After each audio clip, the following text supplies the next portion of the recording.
बड़ी जानकारी आप तक पहुंचा रहे। राज्यसभा में भी पास हुआ पेपर लीक संशोधन बिल। इससे पहले लोकसभा में एंटी पेपर लीक विधेयक किया गया था पारित। राज्यसभा में सदन की कार्यवाही कल सुबह 11 बजे तक के लिए स्थगित कर दी गई है। बड़ी जानकारी आप तक पहुंचा रहे, जो आपको बताते चले कि राज्यसभा में भी पेपर लीक संशोधन बिल पारित हो गया है, हो चुका है ये बिल।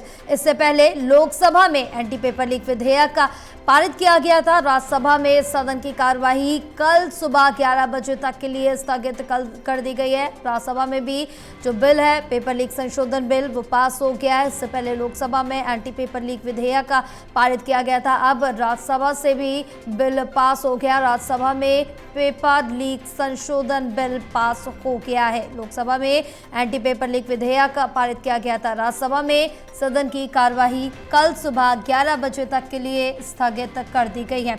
चलिए और जानकारी लेंगे। हमारे साथ एसोसिएट एडिटर प्रदीप कुमार जुड़े हुए। प्रदीप, राज्यसभा में भी अब पेपर लीक संशोधन जो बिल है वो पास हो गया। इससे पहले लोकसभा में एंटी पेपर लीक विधेयक पारित हुआ था। लोकसभा के बाद राज्यसभा में भी ध्वनि मत से पारित हो गया है एंटी पेपर लीक बिल। कार्रवाई स्थगित हो गई है इसी के साथ।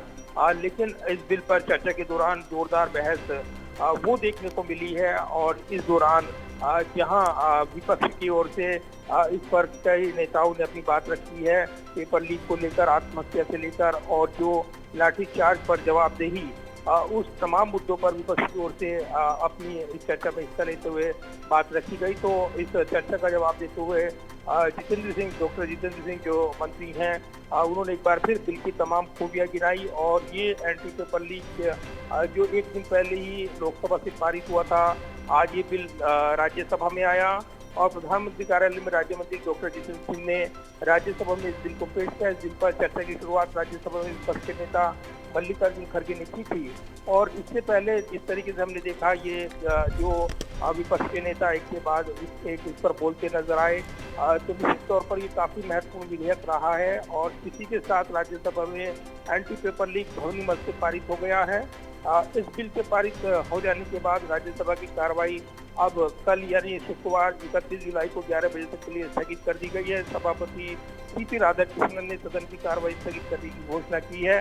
तो इस बिल के कुछ क्लॉज में विपक्षी सदस्य जॉन ब्रिटास, के.एम. रहीस और हरीश बिरान, संतोष कुमार पी ने संशोधन के नोटिस दिए थे, लेकिन वोटिंग के समय सदन में वो मौजूद नहीं थे। और पी विल्सन और तिरुचि शिवा ने संशोधन प्रस्तावित किए, जो संशोधन में गिर गए। तो ये बिल राज्यसभा में ध्वनि मत से पारित हो गया है। डॉक्टर जितेंद्र सिंह ने कहा कि ये हर परिवार से जुड़ा विषय है। और इसी के साथ जो पेपर लीक से जुड़े हुए मसले को लेकर उन्होंने एड्रेस किया, तो ये भी कहा कि जिस तरीके से सरकार की नीति है और उसमें पेपर लीक को खत्म करने के लिए सरकार ने पहल की है, इसलिए ये महत्वपूर्ण विधेयक अब लोकसभा के बाद राज्यसभा में भी पारित हो गया है। बिल्कुल प्रदीप, तमाम जानकारी साझा करने के लिए बहुत शुक्रिया आपका।